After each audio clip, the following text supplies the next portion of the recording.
Welcome to episode 8 of Chippy Tee, a informal, meandering, wandering chat through what was the last week of screen print with me, Tony Palmer from Palm Print, and Danny D from Flippin' Sweet. Smooth. Ooh. So, we're in the middle of a horrendous temperature spike at the minute. Heatwave Part 2. Oh, it's Heatwave Part 2. It is a bit strange. I'm still looking for positives from this nice weather that we're having. And it seems like all we ever want to do is find the downside of it. You know, granted the old people are dying, but you know what I mean? I'm all right with that. Do you know what I mean? They've had the fun in the sun. It's time. Pass it on. So, ice cream sales are up, pub gardens are open. I'm sat in garden doing nothing, so therefore it's nice. If I was in a print shop at the side of a dryer, with 2 flashes running, maybe I'd have a different opinion. She's a bit rough. We're going to start with, how's your week been? What have you been doing? What have you, what have you done this week? Have you done anything? Have you had a quiet week, a busy week? How's it been? It's been very generic, really. I've been stood at the press printing. Nothing too exciting or crazy. Nothing negative's happened. I usually like to start week by telling you so much shit's happened, but no shit's happened this week. Man, I have to touch wood now, didn't I? Touch wood. Week's not over yet. Have to curse it there. I know I've got a few hours left. I'm just hoping we can drag this podcast on really, really long, because straight after this I've got to jump in the screen room and wash about 50 screens. So, all right, so you're delaying. Let's spread it out, yeah. We need to put an advert out, right? You'll teach someone how to clean screens. All you want in return is like a couple of £100, and they can come and learn how to clean 50 screens. Well, I was doing it backwards. I used to have a lad cleaning screens for me, and I used to pay him. You reckon I should charge? You need to teach people. Start teaching people. Yeah, this is the way forward. Yeah. Well, let's not mess about and get straight into it. What do you think of getting apprenticeships? Because I get offered all the time. I get emails apprenticeships? Yeah, well, I get emails or letters from, I guess, for college or the government or whatever, and incentivising me to give someone an apprentice. And it's usually like, oh, you get a free laptop, or we'll pay so much towards it, or whatever. And I've always knocked it back because I can't really be arsed. And I don't know, it's just something I've never been overly bothered about putting the time into. I didn't know it was still a thing. I didn't know it was still going. I know about 10 years ago there was a massive push for apprentices because they had a separate pay grade, didn't they? Yeah, that's right. They get paid as a bit an apprentice, less. You have to pay them something like 2 shillings and 5 pence every 3 days. It's not a lot. It's like £3. It were nothing, wasn't it? And then there was the 18 to 21s and then 21s upwards. They were the 3 pay brackets. And I remember working for someone at the time, and they thought this was the number one way to get cheap labour. Yeah. And they told me that, and then said, right, we need to get some apprentices in. Now, straight away, that was tainted for me, because if the number one thought was, let's get some people introduced to the industry, let's increase the skill level, let's give people an accreditation, then I'm 100% behind it. But the number one thought was just cheap labour. So I turned around and went, well, okay, how are we gonna gauge it, document it? Okay, on day 1, you can just about tie your own shoelaces. By week 7, are you turning ink over on an auto press? What's the at what point do you graduate? When you go on without any plastisol on you? Is that the graduation technique? Well, I just think it's a lot of time and effort to put into somebody who's ultimately going to bugger off. Which, I mean, that happens with all employees at some point. Jasmine's here. She does uni part time, and she works for me part time. And the ultimate goal, after she's finished uni, she's going to go work in whatever somewhere else, somewhere with air conditioning. Yeah, probably. She'll be straight off. And somewhere where the staff stay dressed. Yeah. She's just sick at bloody Speedo Gate again. They ought to sponsor me, actually, Speedo. I suppose it's the same thing with Jasmine, really. But I'm not posing for any Speedo pictures, trust me. not after the last saga. But it's the same problem, I suppose. Jasmine's a bit more long term. She's here for a few years at least, and then But if I get an apprentice, they only sort of expect to do, I don't know, half a year at most. It's just worth to finish the course, isn't it? So I've never seen value. I guess if you get the extra help, but then who wants to do an apprentice sitting in a screen room every week? Because I'm not going to teach them too much other than how to clean my screens. Jasmine's with you, but is she with you officially, or is she just? Are you getting any help for paying for it, or are you paying for it out of your own pocket? Are you trying to get me in trouble again? No, what I'm trying to get at, is it an official apprenticeship, or is she just working for you? Oh no, she just works for me. This is what I'm saying. I've never done an apprenticeship, but I don't know how we've ended up on this topic. You just reminded me. I get emails all the time asking, and I've always ignored them, and I've never considered it. And now that I've got a daunting afternoon washing screens, I could probably do with somebody back in that screen room. Like I say, I used to have a lad who used to come in and wash screens for me, and I hate spending time in here. So if I could get someone in, screen goblin. Yeah, I need to get Swamp another donkey. screen goblin. You want a swamp donkey? Yeah, that's what I need really. One of my American friends calls it the screen pit, and I think the screen pit is a great way. Yeah, it's pretty accurate, really, isn't it? It's a dank, dull, shit job, really, if we're honest. I know you like it somehow, but yeah. I like it because it's not a permanent thing I have to do. Yeah, no, well, it's not. I guess it's novel and fresh if you only have to do an handful just to teach someone. I can walk away from it. I've got a stack of screens that they're not going anywhere until I've done them. But yeah, but if I had to pick a bottleneck in this shop, I mean, obviously printing takes me a certain amount of time. It's more that I don't get up every morning and my screens out in front of me to ready to just crack on, which it used to be, but maybe that's something I need to look into. See, I've got RJ who works for me, my sister. But she uses the excuse she's half blind, so she said she'd just do a shit job, which is I've said to her a few times, "Oh, go wash them screen for us." She can't see what I'm doing. I can't see. You know they'll come out just as mucky as they went in. So I can't assign her to that role. If it was anybody else, I probably would, but because it's my sister, she gets away with it.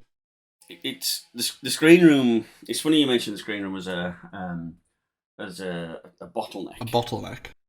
It is in probably 80% of the shops I go see. It's a bottleneck, and the easy solution, as always, is automation. Yeah, your magic car wash, your magic coater, and your robotic developer, and all those. Aye. And they do increase the throughput, but they also standardise. What I mean by standardise is, it doesn't matter if Jade's blind. No, you're getting the same results every time, aren't you? You're getting the same pristine screen. We might be pushing it if she's a little bit blind, but... I know, I think she's clutching at straws a bit there, but that's the excuse she's using anyway. Yeah, it's a bottleneck. It's a slow job. What I'm trying to do is I'm trying to double up in my screen room. So, double dip tank. Double washout booth. Last time, yeah, you're gonna get everything twice. Yeah, I mean, I'm not gonna get 2 presses yet, but I'm not. I'm never gonna get. I say 2 presses. I'd maybe get a little small one for a little. If I could teach somebody to run single colour jobs downstairs, that might be an option. See, this is where I was going with this next. We're getting too good because I'm not having to direct you. Well, it's funny actually because I've got something to tag up back of this as well. So, don't you think that you would benefit from passing on some of your skills to someone else? Well, or do you believe you can't? It's something that... Do you know what? I tried this the other day. So this is going to lead amazingly into another tangent, and I'm going to try keep it to what the original point was. Last week, I was printing a 6-colour job, and it was only on white shirts. So printing colours on white is a piece of piss. I saw it. Yeah, it's nice. Yeah. Yeah, and I was just doing the whole lot myself. Jade at the other end at dryer catching shirts. And I thought to myself, why don't I... So I have the benefit of having an all heads down press. Why don't I stick Jade on 2 colours, and I'll do 2 colours, and surely we can really speed up the process. and I just couldn't get Jade to clear the screen. Is she short? No, she's bloody taller than me somehow. I don't know. Sometimes that works. If you've not got that angle, I find getting somebody to stand on something. Only 3 or 4 inches. It doesn't have to be tall. Usually it's sort of like half a pallet or something. Yeah, so you can get more body weight. Just so that you've got a little bit more body weight over the top. Or you could push the squeegee instead of pull it, you see. Yeah. No, well, I was teaching her to pull. I think we had to go at both just to see if it made any difference. The trouble is, though, if Jade pushes and I pull, obviously that wouldn't work. She'd have to do the same as me. Yeah. But I actually raised my press quite a while ago, and I got, the big rubber feet that you stick under like a bed. Is that for your loading or for your clearing a mesh? It was not. No, it was just the pallet. When I got my new press, the pallet sort of sat below my hips, and I always felt it slightly uncomfortable. So I raised the whole thing up maybe 3 inch, and it just sits. Now it sits just slightly above my hip, and I found it a little bit more comfy. I don't know. I thought that might help. I've never considered that height plays a part in clearing the screen, because I guess the ultimate goal, really, as a screen printer, your job is to your job is to pull that ink through in one go. Stop it. Nearly tripped up there, didn't I? I can see smoke from out your ears now. I'm letting it go for now. Let it go off your head. It's not worth it. But the goal is, you've got to pull. The idea is you're supposed to clear that screen in one pull. Yeah. If you start coming back at it, you're going to start getting gain, whether it's dot gain or even on a vector image. Your edges are going to start to come outwards slightly. It's going to spread. Yeah, you're going to get a bit. Spread. Yeah, ink spread. Yeah. But does every single printer do that? My golden rule is, if we have to double pull something, something's wrong. Yeah. Now, it doesn't mean don't double pull. The autos I use, they've got a setting up to 9 strokes, so you can do 9 strokes in one go. Good God. My gosh. I can't think of anybody that's ever done it, apart from maybe some specialist high build stuff. I'm going to say that's the only thing that popped in my mind when you said it. Yeah, that's about all, really. But double stroking, I have a good friend of mine in Leicester, and he's constantly complaining to me, Tony, what can I do to stop this double stroke? It's killing me production. Yeah. When you come down, we do everything single stroke, and then when you go away again, they're back to double stroking everything. And in that instance, it's a comfort blanket. Yeah. This is how we've always done it. Yeah, reverting back to. I lack a few skills in mesh selection, blade selection, speed, pressure, and angle. The famous 5 hills that we die on every day. Yeah. And because of my lack of skills or lack of willingness to try, I know my easy solution is to press the 2 button on the print stroke. Yeah. And the solution is quite simply stop, head 1, 2, start. It's literally 3 seconds. So that seems like the best solution. What they don't look at is over 1,000 prints. That's probably another hour and a half's work or whatever it is. Yeah. So it seems like a quick fix. It's almost, I don't want to use the word lazy. It's opportune. It's quite easy to press that button to solve the problem. Where really, if we press stop, go and find the correct squeegee blade, swap it out, and then press start again, that took an extra 5 seconds, and that will actually get rid of the need to double stroke. Yeah. Well, it's just pressure and time constraints, isn't it? It's too easy, and I do it all the time. And it might not even just be double pulling. It could be all sorts of things. Under the time constraints that you're under and the pressure to complete that job so you can move on to the next one and work your way through the list, I often find myself doing it, so doing certain things all the time, just because I know I've got to get it out at the door. And I could sit back and say, do you know what? I should do a different screen at a different mesh, or I should swap out this squeegee blade for a different geometer, and little things. But you don't. You just go ahead and print it. And this comes back to, I know that in my head. I can see that.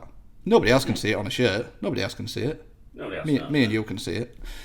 So it's one of those, isn't it? But I guess you've got to become better and better at preempting and understanding the process of screen printing, and understanding when a job comes to you and you see the artwork and you produce the screens, understanding what mesh count you're going to need, understanding what blade, how soft or how hard it is, you're going to need to go with the same, with that mesh, and the colour that you're printing. And that's what that's as a screen printer we spend our screen printing career doing. We just get better and better at guessing or understanding what we need to do before we actually start pulling a squeegee. Accurately predicting. We won't use the word guess. We'll use accurately predicting. Accurately predicting. I have a little graphic that I show people when they're either just starting or when they're struggling to upskill a little bit, and it's basically those 5 hills that we die on every day. Yeah. To such a point that I showed one customer over in America, and he printed it out, put it on a banner, and it's on the wall. Oh, good idea. And at the side of it, it says, "What would Tony say?" I've seen this on your stories. When I walked in, it were a little bit freaky when I walked in, because a picture of me on the wall, and I said, "What would Tony say?" So I said, "What's the reason? What's the thing behind the banner? What's it for?" She said, "Tony, everybody listened to you when you were here. We all understood exactly what you were saying. But then a week later, they come into my office with a print and say, 'What do you think about this?' Or 'How do I stop it doing this?' And he just points to the banner and goes, 'What would Tony say?' Yeah. It's the mesh. Right, off you go." and so the 5 hills that we die on are mesh. The hardest thing to change. I say hardest thing to change because, going back to what you said earlier, it's all about time. So changing the mesh takes the most time. Usually we've set it up by the time we find it's the wrong mesh. Usually it's full of ink, so we've got to clean it out. And usually we've got to make another screen, which relies on us having one. So that's the most awkward thing to change. Then we've got blade. The blade's almost an easy option to change, because all it means, worst thing is, we have to clean 2 blades at the end instead of 1. Yeah. So changing the blades out quite easy. Then we've got speed, pressure, and angle. Those 5, mesh, blade, speed, pressure, and angle, are really the big 5 variables that we think about every day. Getting the mesh right, we have to look at the design. We have to look at what we're going on to, what ink system we're using, and that's how we choose the mesh. Yeah. And the blade, again, we've got that same sort of sliding scale of more ink, less ink. And then we play with the on-press, which is pressure, speed, and angle. Yeah. So, yeah, I fully agree with you. But on the absolute flip side of that, if the blade is wrong and it's 60 pieces, I'm going to double hit it. Yeah, you're just going to get it done, aren't you? What do I save? I save me cleaning 2 blades. If the blade is wrong and it's 1,000 pieces, I'm going to change the blade. Yeah, definitely. So it's all about that time. It's that time trade-off. Yeah. What does it cost me in time? Remember, we're not selling t-shirts; we're selling time. Yeah. Because the more time it takes, the more expensive it is. No, I think that's probably a good way to put it, really. I mean, if it's a job, if you're running, we often do small jobs, 20, 50, 100. That makes up the bulk of what we do, and it's exactly that. Am I going to go change a screen for something that they won't even notice, which will probably take just as long to do as it was to just get the job printed? In fact, it'd probably take longer because I've got to wait for things to dry, etc. It would, yeah. I mean, the squeegee thing, I made the mistake of updating or getting fresh squeegee blade a couple of weeks ago, and I bought a brand new piece of blade already cut for every single squeegee in shop. But I made the mistake of buying the exact same durometer, the exact same. I think it was a triple duro. Don't ask me what number, I can't remember. What colour? Red and white. Right, it's a 65, 90, 65. Yeah, that'd be right, yeah. Now you said it, it reminds me. What I ought to do, really... Can't work out which one of us were blagging then. Well, I can't argue with you, so I'm just going to assume it's right. I think that does... Now you said it, it does ring a bell.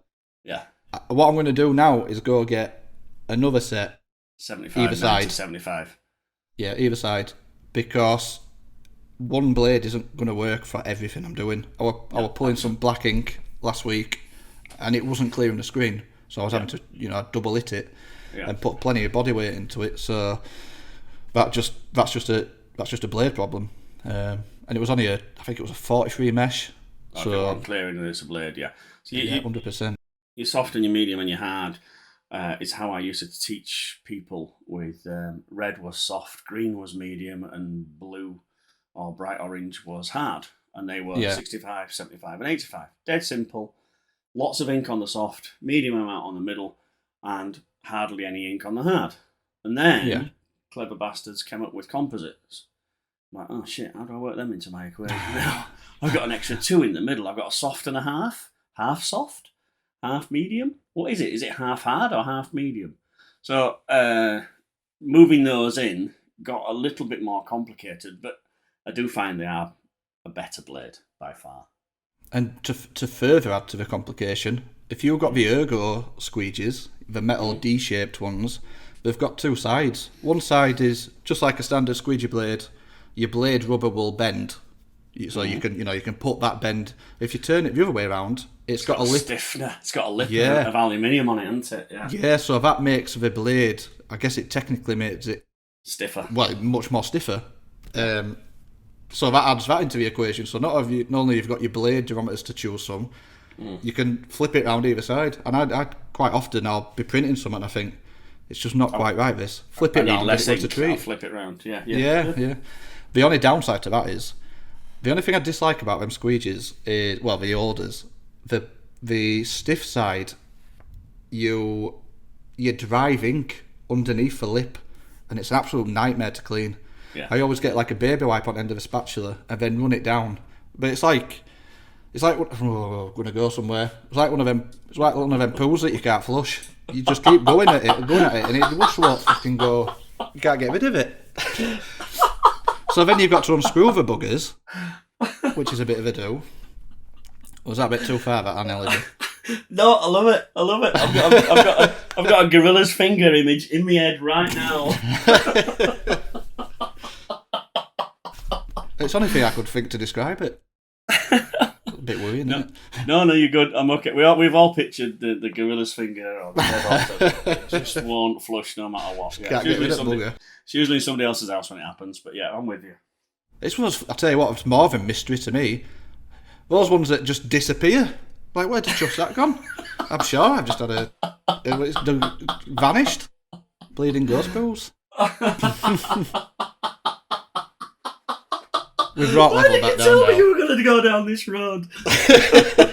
Well, I thought we were going a bit too serious. We've been a bit too educational so far. Far too technical. You brought it right back. We found the level. You definitely found the level. A ghost poo. As soon as we're done, I'm going to Google ghost poo because that's a new one on me. Why? There won't be any pictures. No evidence. Oh dear. God. Hey, right. Right. I don't know where we're going with this now. Where we're going with that? I feel like we've definitely covered squeegee blades. So let me hit you with Tony's Mythbusters. Now, usually, I like to hit you with these and incite violence. I know, yeah. Usually they're just leading to a confrontation. Aren't they? There's like a conversation grenade. You want to drop a conversation grenade in the middle of a room and just run like fuck out the door. So go on, let's hear it. Well, I'll be honest. I feel like this one you might actually agree with me. Yeah. Yellow mesh is better than white mesh, I think. And I'm going to say why. I don't know. I just feel that yellow mesh, no matter what mesh count it is, if I get a 42 or a 63 or whatever chuffing that is, or a 77, one white, one yellow, the yellow one will hold tension better. I feel like it exposes better, which I know the answer to that. That's just an exposure setting thing. Obviously, white mesh is obviously going to let more light through or whatever. But I just generally feel yellow mesh screens are better. What say you, Tony? I think you're talking bollocks.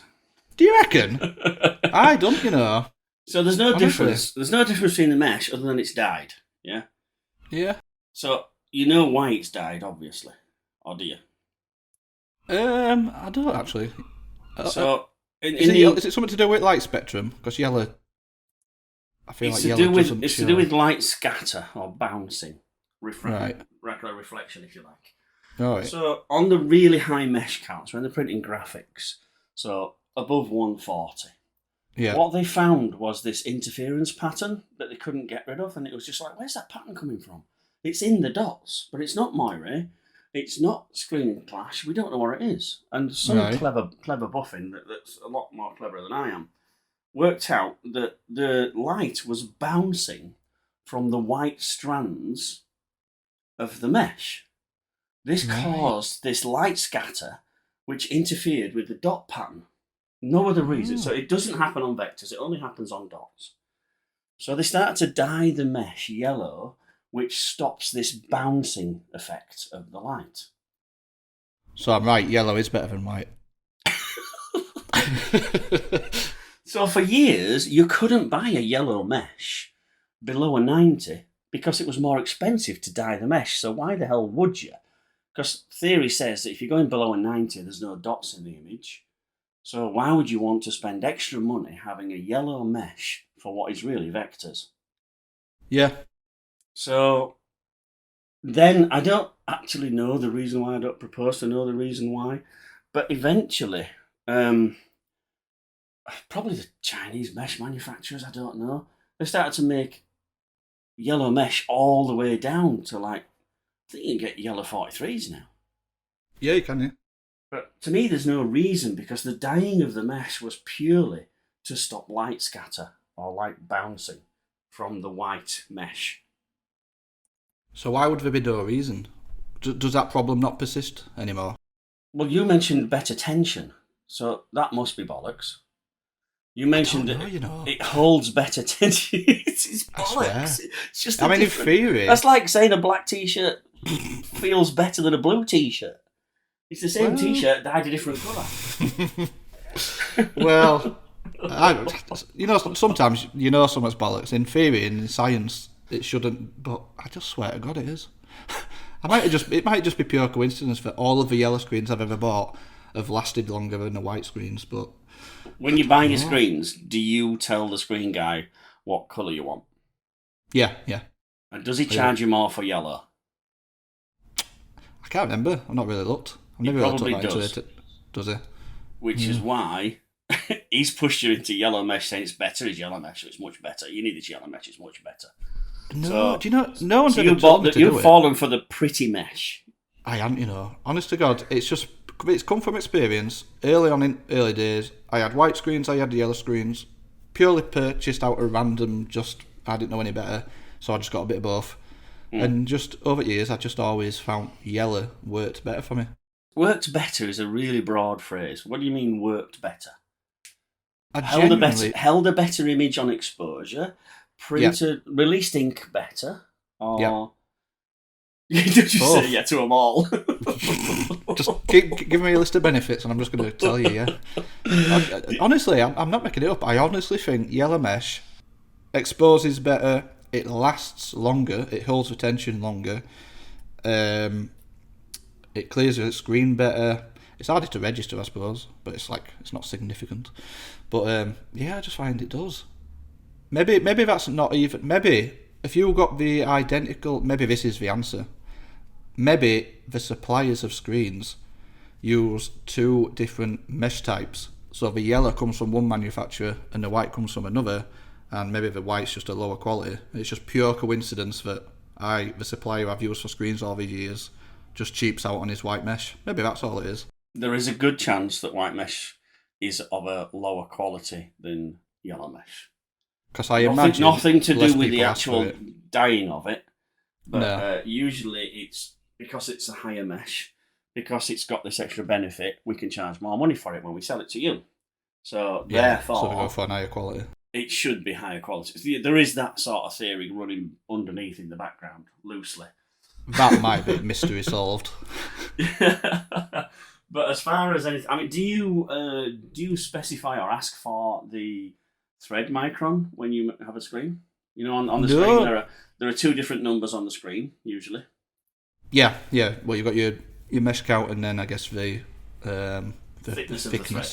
Well, there's this thing that you hear bounded about all over the place. What do they call it? Is it the S mesh or something like that? And it's supposed to be like super fine. It's supposed to be really easy to pop, but it's supposed to. From what I understand, you can... There's a couple of things there. There's S mesh, T mesh, and hydro mesh. Right. Yeah. So they're all they all refer to the thickness of the thread. If you imagine you get, let's make it nice and easy, 10 threads in a centimetre, and each thread is 0.5 mil. Yeah. Then obviously the hole is 0.5 mil as well. Yeah. So if we reduce that thread count, that thread thickness Yeah. to 1/4 millimetre, but we still keep 10 in the same centimetre, then the holes now are bigger. Yeah. So I haven't increased the mesh count. I've still got the same amount of threads in a given width, but I've got more open space. It's all about open area. I guess because we can't push ink through thread. We can only push ink through holes. Yeah. So if we have bigger holes, we get more ink. So a 43 with thick thread and a 43 with hydro mesh, which is the really thin thread, Yeah. I'm going to get almost double the amount of ink through the same screen.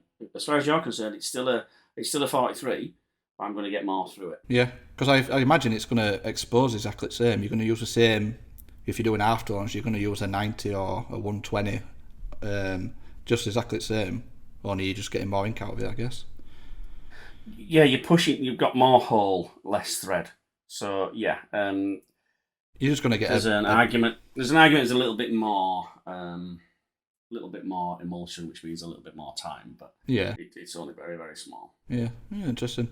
No, I assume, because it's not something you see offered, I guess maybe you have to ask for it. I assume the mesh is just sort of standard that we get, not the S mesh or the hydro. Most suppliers that I've seen, or maybe it's the opposite way around, maybe they just use S mesh as a standard. I've got to admit I've forgotten. I think, because it's something years ago I asked. I think S stands for standard and T stands for thin. Or, knowing it's screen printing and knowing how fucking backwards we are, it's the other way around. I think it is. And T, which you would think is thin, actually stands for standard. Yeah. And S, which you would think was for chunky, stands for slim. I think it is the other way around.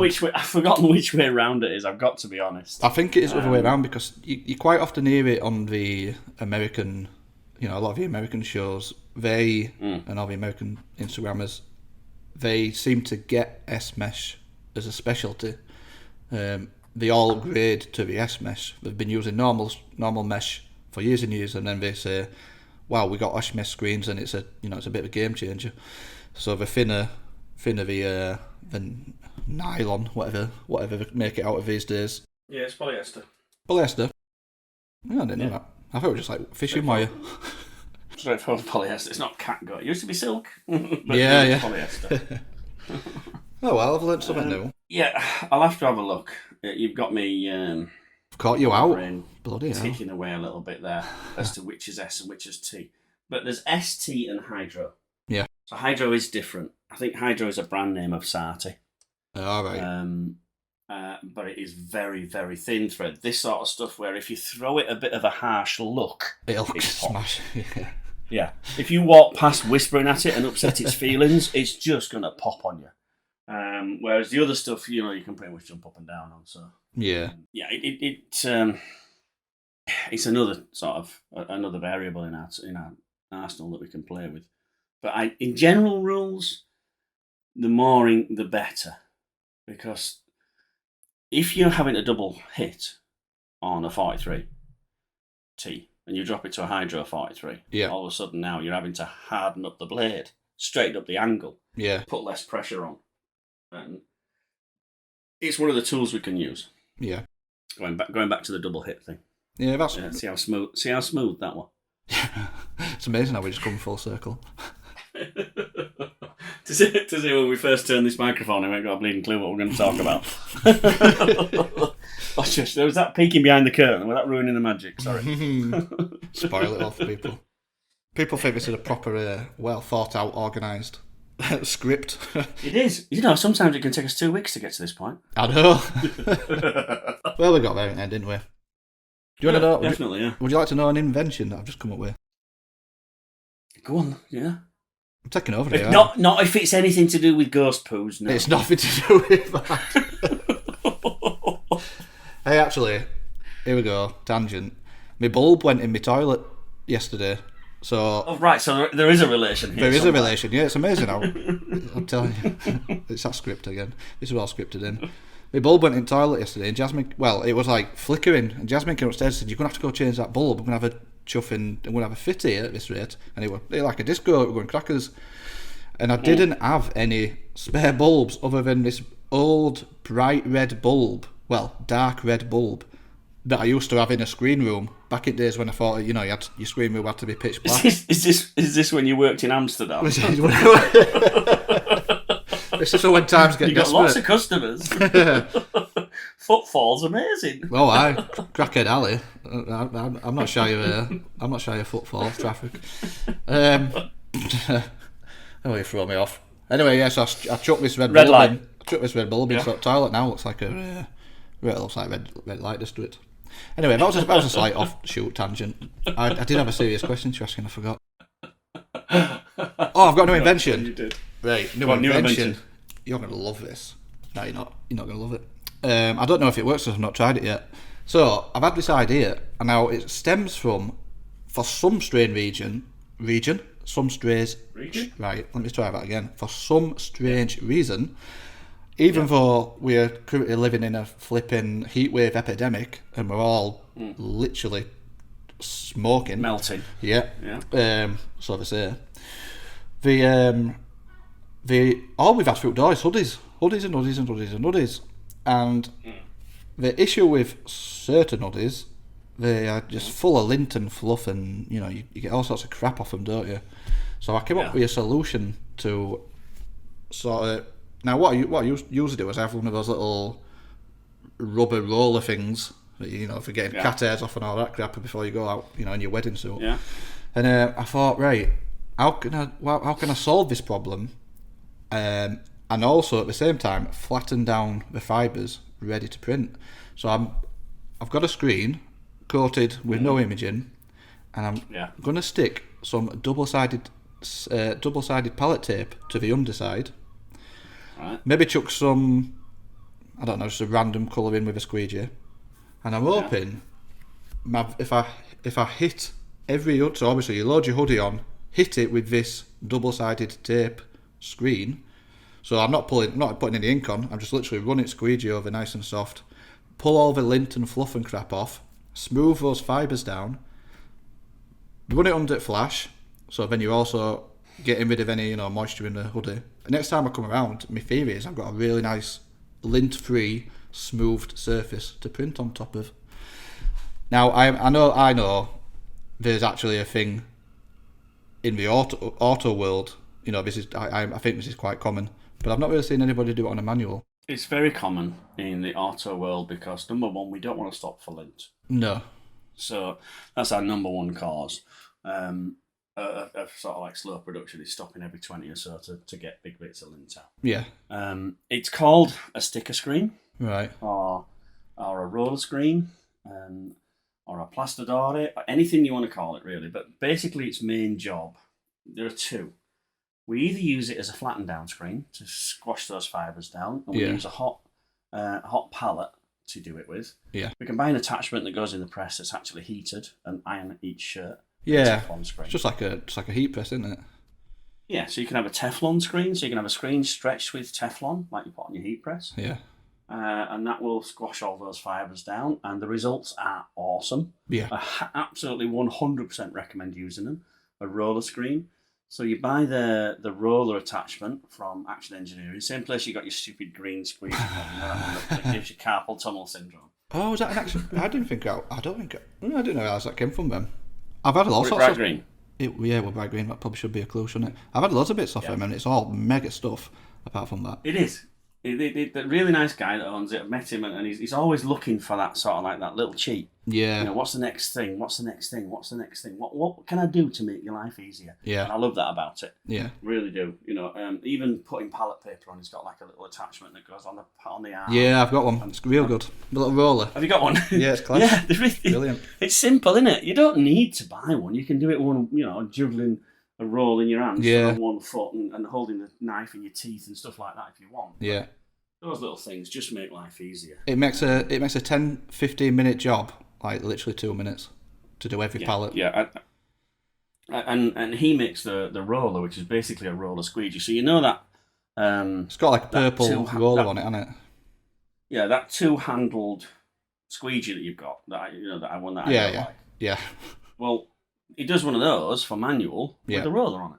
Yeah, I think I've seen it. I'm sure it's got purple rubber on it. Yeah, so therefore you don't need to put your ink in.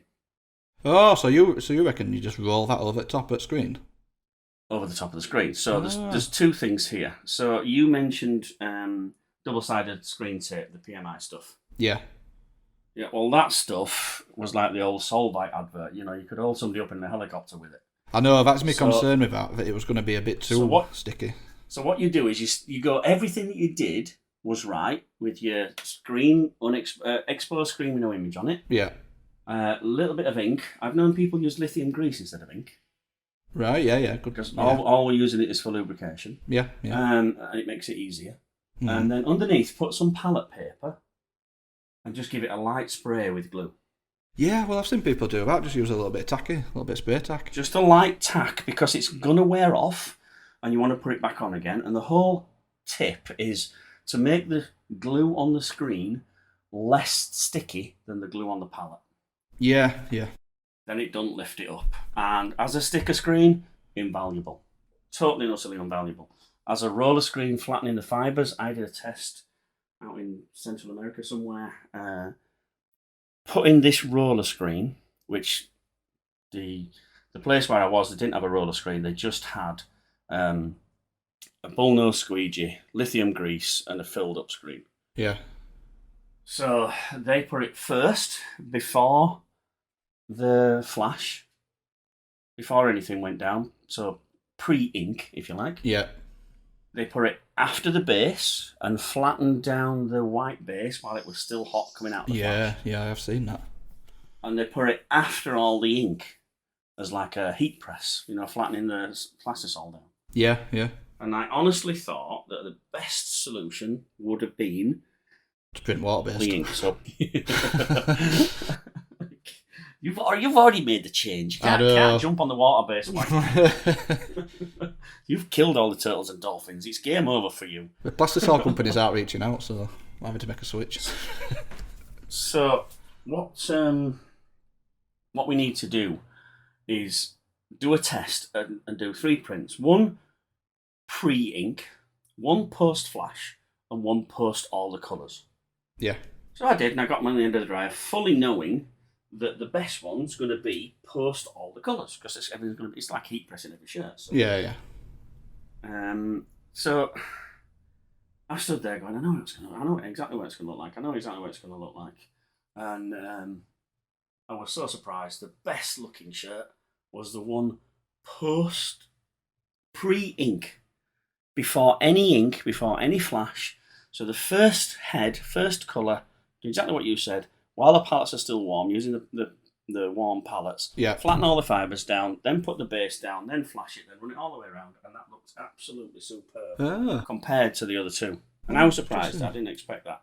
No, it did look gorgeous. Was it anything to do with the heat press almost splodging it down? Because you're compressing it, aren't you? If you're putting a base down and then you're pressing it down. Because we can control the pressure, all we do is really just smoothing off the top. Yeah, you're not. Yeah, all right.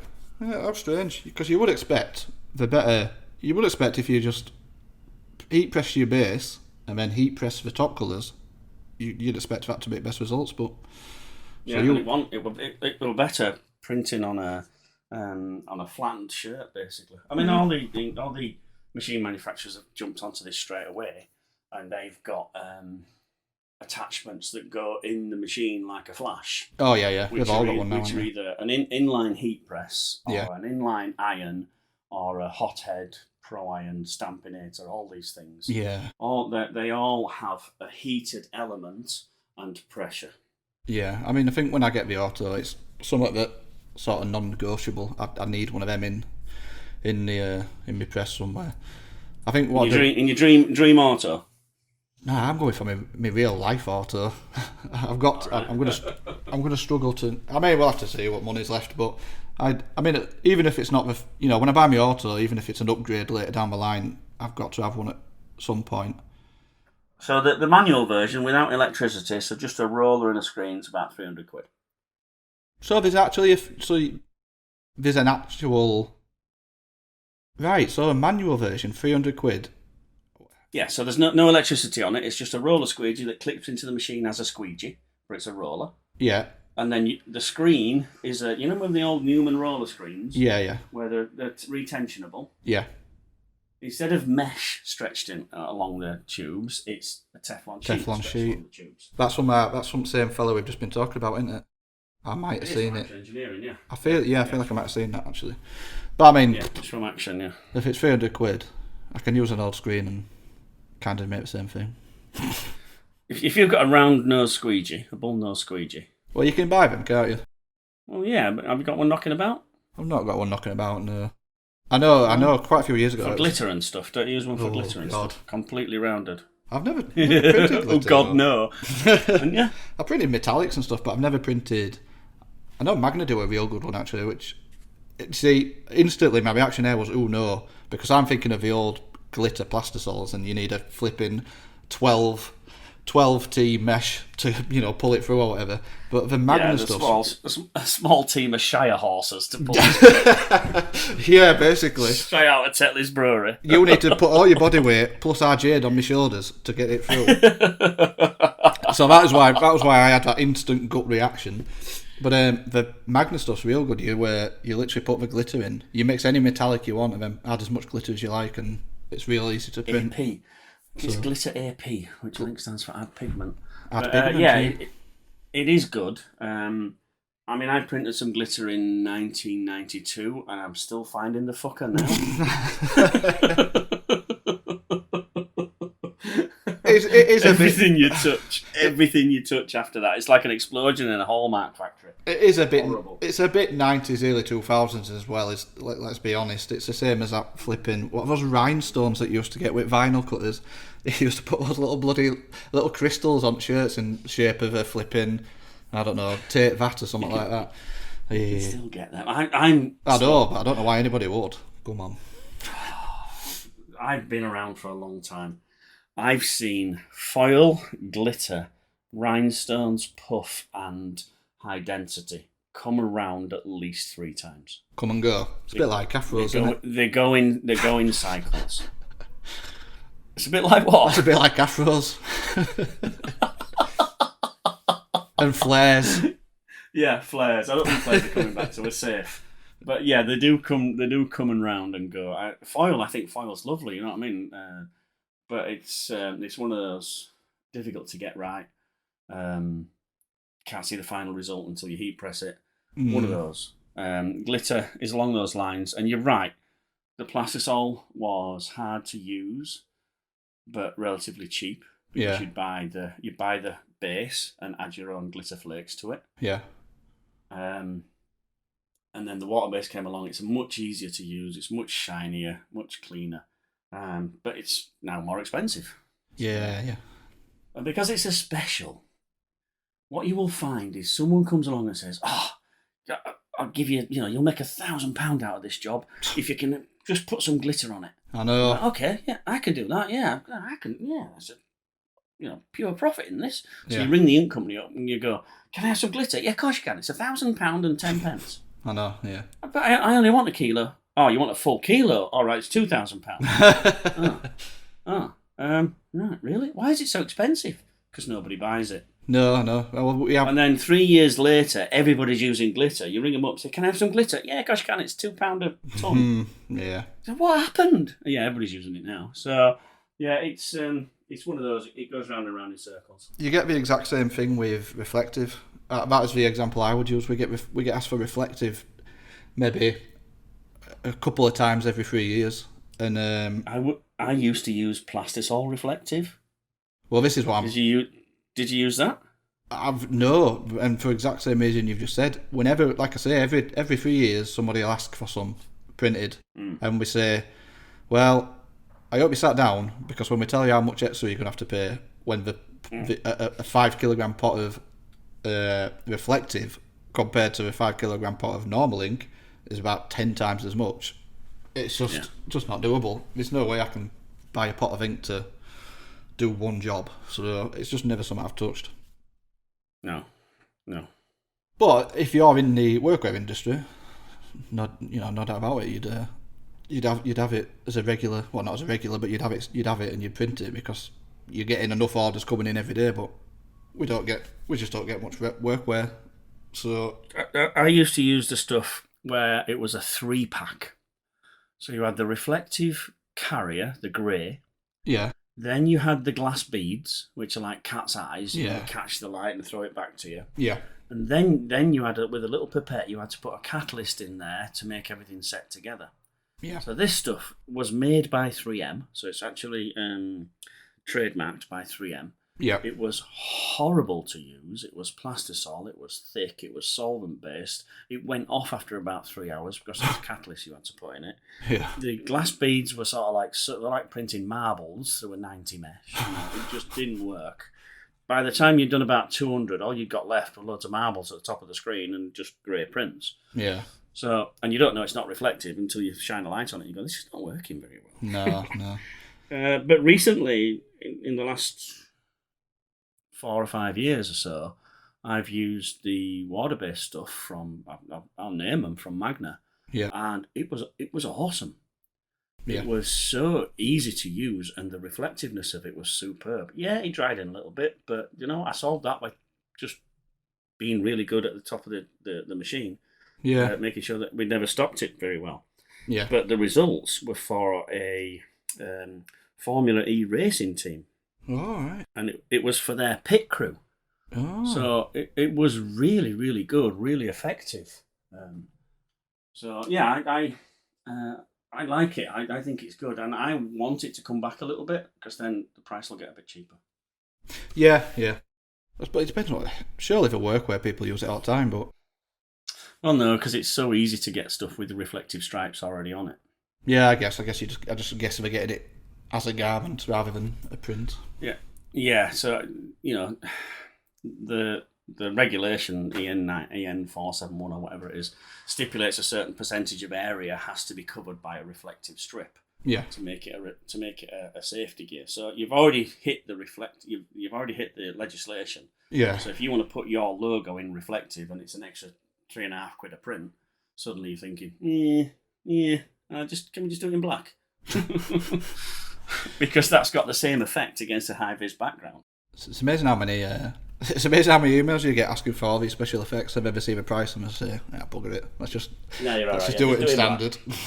Yeah, do it in black. It looks quite nice in black. Yeah. I've come round to it now. Yeah. Right, hit me with it, Tony. One of your topics, because I've totally took over this episode with all my little shit inventions. Mate, I'm Googling the death out of ghost poo. Ghost poo? You can't concentrate. Oh, God. I've just texted somebody the 2 emojis, the ghost, and the and he went, "You mean ghost shit? Yeah, I know about that." Oh, right, yeah. Everybody, we're a very relatable podcast. Everybody will know what I mean, surely. Well, maybe to your age group. What was that thing you were telling me about? You were telling me about some Depends type if you were of off air or not. No, this was on air. It's a type of toilet paper that just smudges it about. That was definitely Eisel. an age. That's the one. That was definitely another age group. Your age group. Eisel. I bet you Googled Eisel. I did actually, yeah. It's basically tracing paper that they sold as toilet paper. The biggest con in the entire world. I think they still use it in petrol stations and stuff. They do, yeah. Don't wipe it, just moves it. That was the trap line of the advertising. Bloody hell. Oh dear. Well, thanks for asking how my week's been, Danny. Let me tell you a little bit about did my I not week. ask you? I've got an habit of that, you know. But do you know why? Because you let me go on these tangents and then I completely forget. How's your week been, Tony? I do care. I have actually let you run away this week. I normally pull you back a little bit, but you've been entertaining too much this week. So. Well, in answer, I've done bugger all this week, so. That's two of us then. I know, yeah. I've had a good week. Spent a day down south. You know where they talk properly. You need some more counselling. Yeah, and setting up a CTS. All right. So this goes into a few things that we've covered already with CTS, with expensive stuff. This one was a cheap CTS. Right. Now I'm going to try and explain this CTS in a way that sort of hides my bias and my low opinion of it. I feel like you're about to back up my point that CTS is a pain in the ass. So this particular piece of shit CTS that I had to deal with, did I hide it well? Yeah, keep going. Your true colours have not come out yet, don't we? No, Very this political. entry level CTS, I don't think it started life as a CTS. Anything that will do CTS and DTG on the same unit, you got to go, well, really? Yeah. There's a lot of people know exactly which machine I'm talking about. I'm not even going to name it. I reckon I know what it is. I'm not going to It's say around about, I would say, if normal CTS is around about the 50 grand mark, yeah, then I would say this is about the 15 grand mark. Oh shit, I've got a spider on my shoulder. Am I backing up wrong tree again? No, if you pull some freestyler moves, you'll get rid of that spider. Yeah. Wavelengths. On the same wavelengths here. So... God, my lawyers. I'm going to have to get some lawyers. So, this press is sold as an entry level. So this CTS is sold as entry level. Yeah. So I can't knock it too much because that's exactly what it is, entry level. Yeah. Fair enough. But it took me 4 hours to bring it back to life with some CPR, some tender loving care, and a swift boot. And when I finally got it back to some sort of actual working capacity, it had been dead for 3 to 6 months, so, understandably so. Lots of software, lots of ink issues, lots of workflow issues.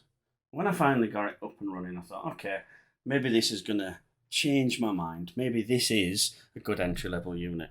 Yeah. Nah, is it bollocks? Oh, shit. It takes about 6 minutes to image a screen. Right. Now, I'm in the land of 60 seconds to image a screen. Yeah. Yeah. So the normal everyday stuff, is that bug still on your shoulder? They're around about 60 seconds to image a screen. Yeah. So you can pretty much work out your time to get your money back is quite good. Yeah. This one at 6 minutes, that's a long dead time. Yeah. And that's imaging. First of all, it's got to go through a routine where it measures the screen, it looks for any bits of crap on the screen, then it asks you if you're sure, and then it asks you if you're really sure, and then it cuts out. So then you start the whole process again where it goes, hang on, let me have a look at the screen, put the screen in, measure the screen, test the screen. Right, are you sure you want to start? Yeah, press start. Okay, we'll start slowly. So obviously my frustration is well hidden, obviously. And it's I'm with a customer, but I don't sell these. No. I'm not affiliated to the company at all. You can't tell. I'm duty bound. Well, that's just between me and you. There's nobody else listening. There's only like 20 people listen to this, so we're good. And I know one of them's not going to be the guy who sells these machines. So I'm stood there trying not to run this machine down. Yeah. Feeling a little bit, but trying not to run it down, because at the end of the day, the customers pay good money for it. So they don't want some northerner stood there telling him in a strange accent without any T's that and without using the word that that's bought a 8 ladder shite here, lad. That's what I mean. It's a bit crap, this, isn't it? Oh, what? God. So we go through it all, and the operators are really pleased with it. Yeah. Remember, they've come from film. Yeah. But the film is printed by the lovely lady in design. Yeah. So basically, the lovely lady in design just comes across with some job bags, says, right, these are your jobs for today, these are all your films, see you later, bye. Yeah. So films just magically appear, they don't have to do anything about it. Now, faced with this monstrosity of a machine, they've got to print the screens. So we go through the whole thing, and this particular unit has a built-in exposure unit. Now, if you know with direct-to-screen or CTS, computer-to-screen, you don't need a vacuum, and it's just a straight LED, shine a light on it, and it's done. Yeah. So we go through the whole process. Like, it takes 6 minutes. I'm really sorry. It takes 6 minutes. I'm really sorry. We've got a short design. It only takes 4 minutes. Okay, 4 minutes. Right, so how long do we expose for? Well, it's a really old emulsion that they're using. It's a really good emulsion from Kiwi, if ever you used any of those emulsions. They're off at 80s. No, they do the... Kissel and Wolf. So it's the glue for screens, don't Yeah, it's the same people. Same people that use the glue. They make the emulsion. Yeah. But it is off at 80s. It's proper old school. Yeah. And it's very good. And it withstands anything. But it's proper slow. Right. So, technology's moved along since then. But the old guy that runs the print shop is a manual printer. And the bottom an auto press, which he doesn't like. And then, God. they're wanting to use Pantone colours, which he doesn't like. And then, and then they're introducing the CTS, which he absolutely hates. Yeah. So this emulsion, normally the exposure time on LED is 30 seconds. Yeah. Between 30 seconds and a minute. Nothing wrong with that. All perfect, lovely. So I get to this emulsion. So, okay, what do you normally expose your emulsion for? Is it around about 3-4 minutes? 13 to 14 minutes. Jesus Christ. 13 to 14 minutes? What are you using? A candle? Yeah. So they take me over to the exposure unit, and it's basically strip lights. Right. No vacuum, just a sponge. Oh, right. Oh, yeah, well. Yeah. No wonder. Yeah.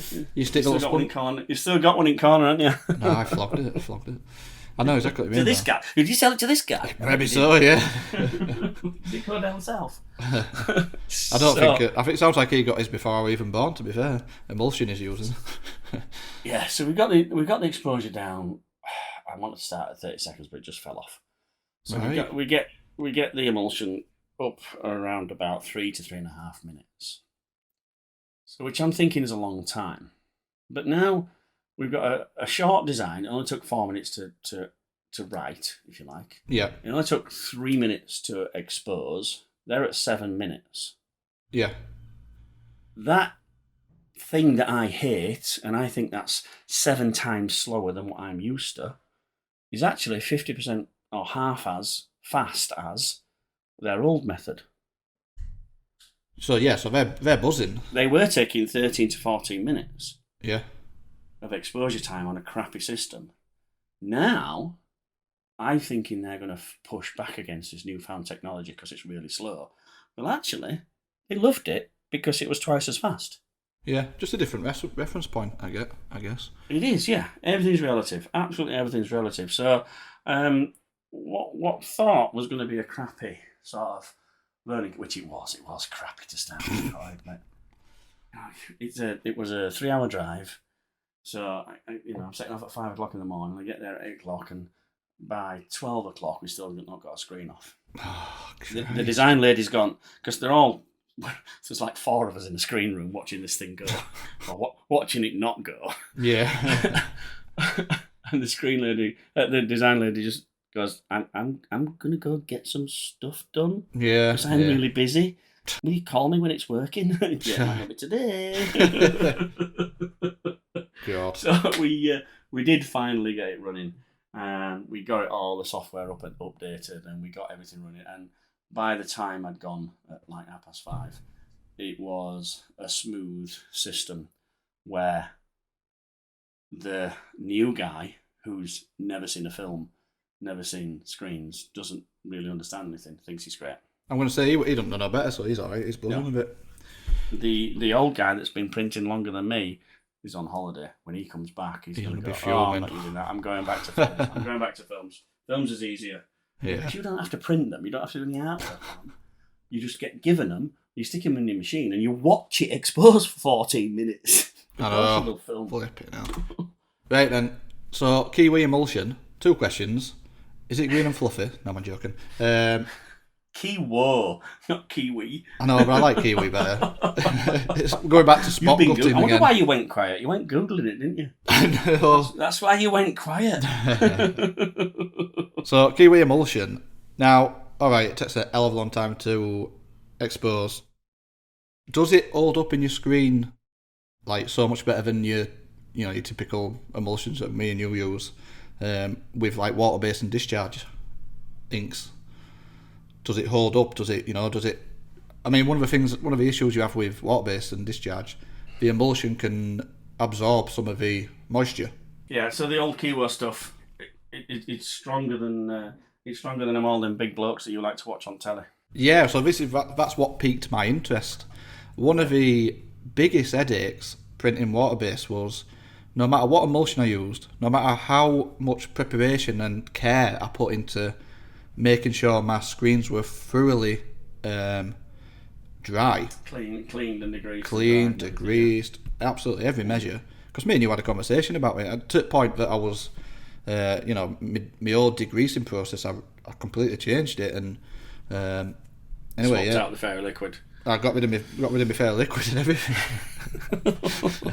And, but even no matter what I did, and even post-exposing for about 6 hours, it made a difference, but you could never get a screen where the emulsion, because in my head, if I put water-based ink on a screen with the emulsion that has been taken care of and exposed correctly, it should almost be sat on a sheet of acrylic plastic.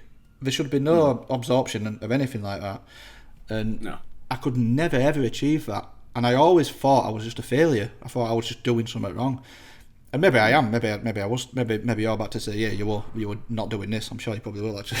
To be fair, but no, it's product. It's pretty much all product. Yeah. There's a really really clever guy in America with emulsion. One that I look up to and ask questions. Yeah. Kevin Kauth, Emulsion Guru, he's on Instagram. Yeah. And he understands emulsion better than anybody I know, and I often ask him this question as well. Yeah. And it's basically horses for courses. Yeah. It's a water-based product. If you want to print water-based ink, you have to buy a specialist water-resistant emulsion. That water-resistant emulsion won't be fantastic on plastisol. No. So, at the risk of running 2 types of emulsion, we compromise, and it's okay for water-based and it's okay for plastisol. So, it is finding that solid content, the resistance, and everything that fits you. It's why there are so many goddamn emulsions around. Oh, yeah. It's too much choice. Yeah, there's loads of choice. Because there's silicon ink, there's solvent ink, there's soybean ink, there's dolphin's tears ink, there's plastisol, there's everything in between. And we've got to try and come up with an emulsion that's resistant to everything. And at some point we compromise. The best way, the way that we used to do it back in the day when I were a lad, it was chemical hardener. Yeah, well, I got some of that stuff. It comes in a blue tub and it didn't do a bug at all. Oh, chemical hardener. If you use chemical hardener right, the only way to reclaim a screen is with a knife. Yeah, well, that's what it said on bottle, but I tried it and it didn't do it. What did you do with it? Did you wipe it on, let it soak on? Yeah, and even and then dab the left image it area over, out? Yeah, left it 24 hours, like it said. It didn't seem to... I used to leave it in the sun. So do you apply that after? So I would post it. So I think so what I did is I exposed my screens as normal, let it dry, post exposed it, And then I thought, right, I'm going to hit it with this hardener. Rub it in with a nice clean towel or whatever, both sides. Yeah.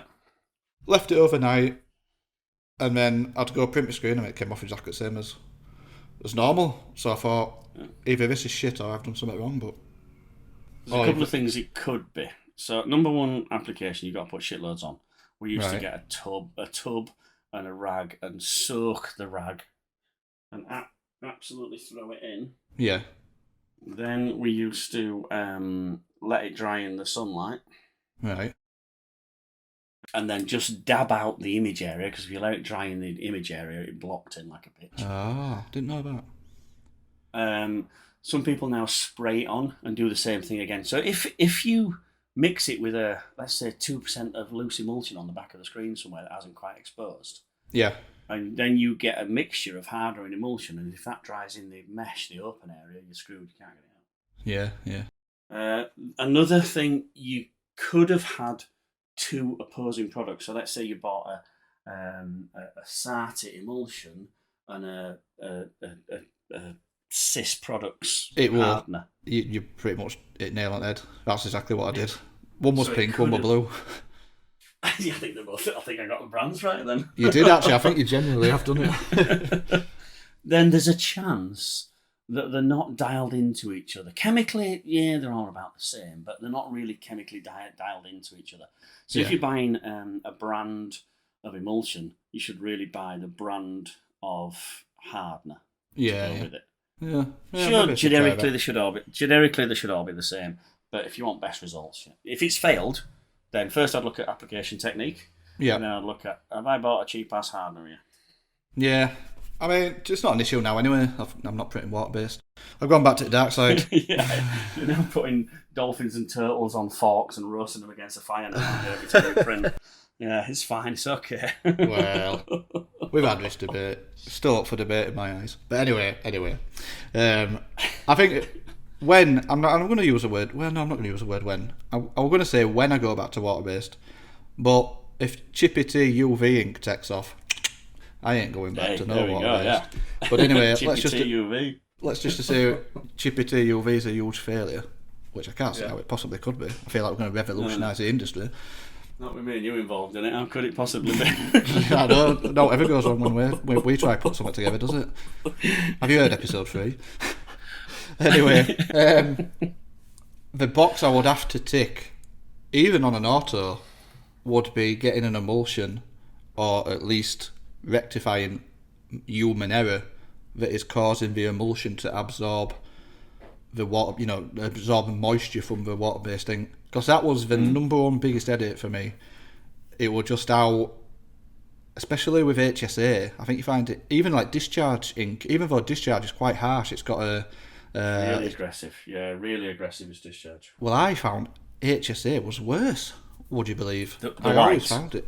Yeah, the white. Because that was, on a manual press, I would print HSA and I would try to use HSA for the job as much as possible. So I'm talking about HSA, all the screens had HSA ink in, but there were times where I might have been printing a 6-colour job and I thought, there's no way on this planet I can stand here, print 200 shirts and not feel like just jumping off something, printing 6 screens full of HSA.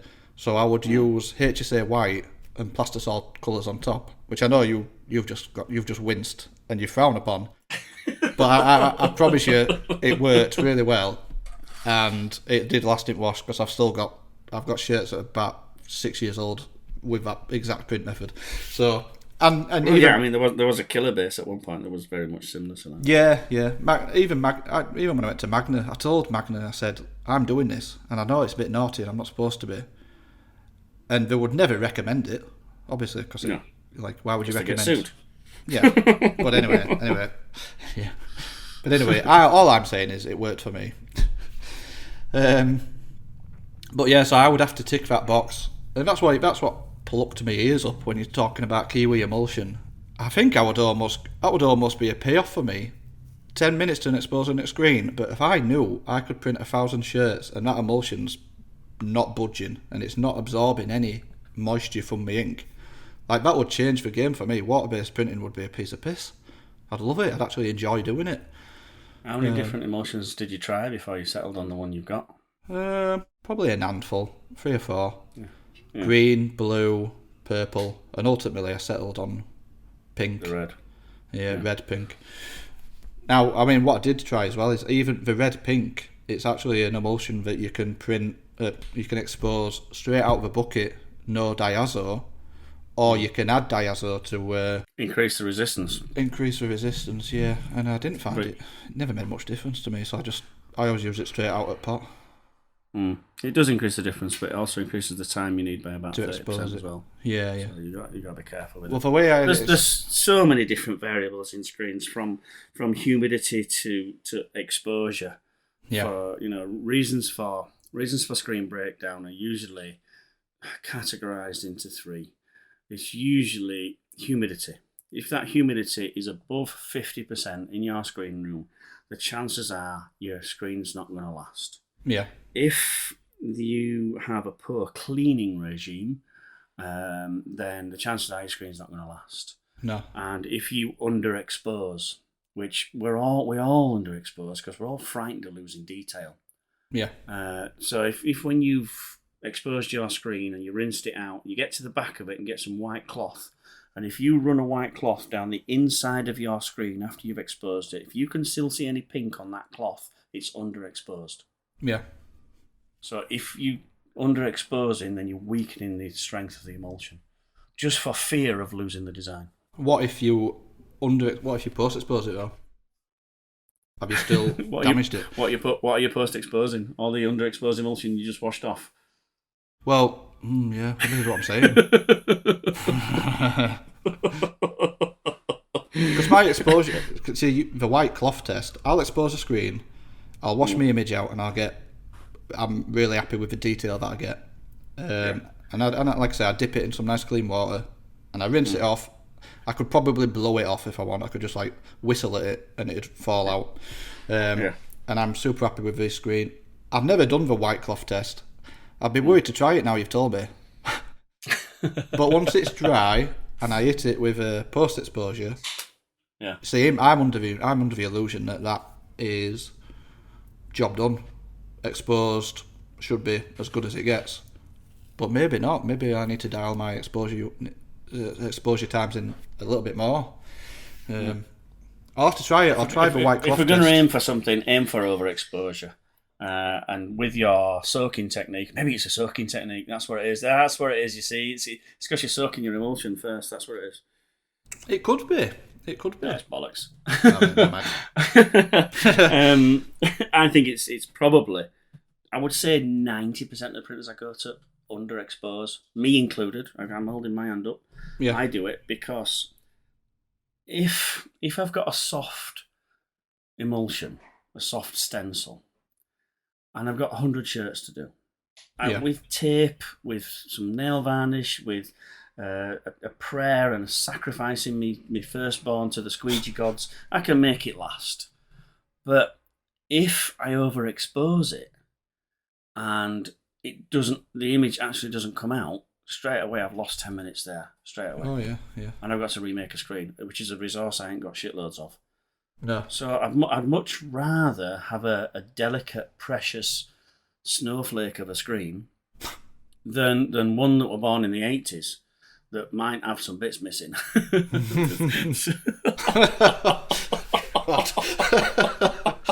Jesus. I thought my turd analogy were bad. Jesus. I don't know where I was going with that one. I figured if I can try and insult as many of our age range audience, all 15 of them, then I reckon, we might even get some controversy on there and get shadow banned and cancelled. Awesome. No publicity is bad publicity, is it? So. Well, let's see, Ghost Poo. I know. You know what the new next episode title's going to be, don't you? I know. I'm changing your name in my phone to have those 2 emojis at the side. That little ghost and a little pile of them. Jeez, man. I thought it was quite a good analogy, to be honest. It's led to some interesting Googling, definitely. It does, Oh, God. Hey, I tell you what, last episode, that led to some interesting Googling. I hope you didn't Google brown wings. I've earned them brown I don't wings. recommend Googling it. I've earned that. You were looking for images, weren't you? Should I? Yeah, there's a couple of girls and a cup involved somewhere. Oh, jeez. Oh, the trauma. No wonder nobody listens to us. We come away scarred. It's not great, is it? Well, that settles that mystery then, anyway. Yeah. Basically your shit. Yeah. Yeah. Well, it has to. Most things are human error or lack of skill or whatever you want to call it. But The squishy things. The squishy things are the variable in everything. yeah. Yeah, well. I'd like to replace them all with robots, but that's another episode. Yeah. Oh, yeah. We'll do a full episode on that. Yeah. I think so. Yeah. Robot slushie maker that actually tips the cup up for you to drink it. That's how hot it is in here. There's a mirage of a chuffing Tango ice blast machine at the other end of my shop. I swear to God. You bought one, haven't you? You bought a Tango blast machine, haven't you? I wish. I've got a rule. I will not spend money unless it is... No, that's it. That's done. No, that's it. Done. That's it. I just won't spend money. Wear your Yorkshire badge with pride. I'll not spend money at all. At all. Don't come knocking on my door, salesman, because I will not spend it. No, what I was going to say was I won't spend money unless it is on something to benefit this shop. So... Well, I'm sure the two girls will say an ice blast machine will benefit the shop. Yeah, they would definitely try to argue it. But RJ says she's half blind as well, so you don't know how far you can trust her with these things. I'm concerned at your quality control now. Yeah.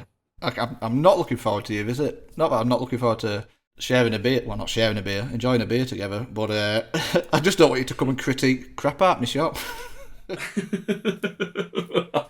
I'm going to call today as well. Right. It is nice and sunny, so you never know. Yeah, well, it's always happened. I hear you're off. Well, I don't hear you told me you're off to America, aren't you, for a month? I bet it's going to be warm there. Tomorrow, I don't know. I just spoke to some guys in Florida and said, look, we're over in England at the minute. We're experiencing some extreme weather. On the motorway yesterday, it said, hot weather, heat wave advisory, carry water, take extra care. Yeah. The roads are melting, the schools are closed, the old people are just disappearing into pools of their own sweat. And I told them what the temperature was and then converted it to Fahrenheit, because they use over there. Yeah. They're still on sort of like shillings and stuff, and farthings. Right. And he's like, 88? Really? That's a cool day over here. I want to say, they probably have What are you doing? Yeah, 88. That's like it was 32 or something over here. It turned out to be about 88, and they're like, is that all? Yeah, I don't know. Yeah. Get a grip. That's like a nice, cool, relaxing day. Probably not cold enough to jump into the turd water. No. So when I go over there, it'd be interesting. When I do go somewhere like that, it's interesting to look back at the news reports that they have. Yeah. Like, England shut down. England's closed. There's nobody in charge of the ship.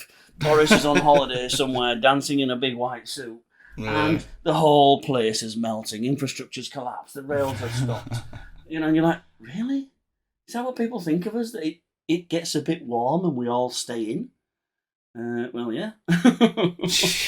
So, it will be interesting to have a look back and see just how shit everybody else thinks we are. Yeah. Oh well. So episode 9, 10, maybe even 11 and 12 are going to be interesting with a time difference. I'm going to warn everybody in advance. I'm going to be knackered. Timescale's going to be different, yeah. It's either me at middle at night or you at middle at night, and I'm voting for you. Because if I've been for a beer, we don't want to do this. No, I think that's all the more reason to do it. I mean, it'll be fantastic. No. We won't be sugarcoating brand names in that episode. Oh, no, they'll all get thrown under the bus, definitely. Right, well, I think we've got enough material there, Daniel. Daniel? I think it's only my mum calls me Daniel. I've done it about 4 times now and you've not reacted. I thought, if I do it once more, I'm sure he's going to react. Yes, finally got you. So on that note, I think we'll close out episode 8.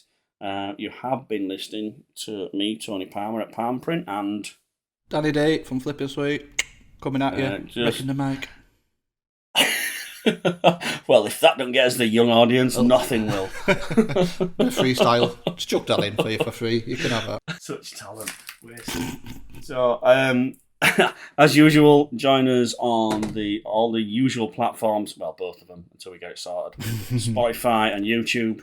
And if you like what you hear, press the like button, subscribe, leave a comment. It all counts. And we'll catch you again next week. See thee. See you in a bit. Oh shit! I've got to watch some screens now. Ta-da. See ya.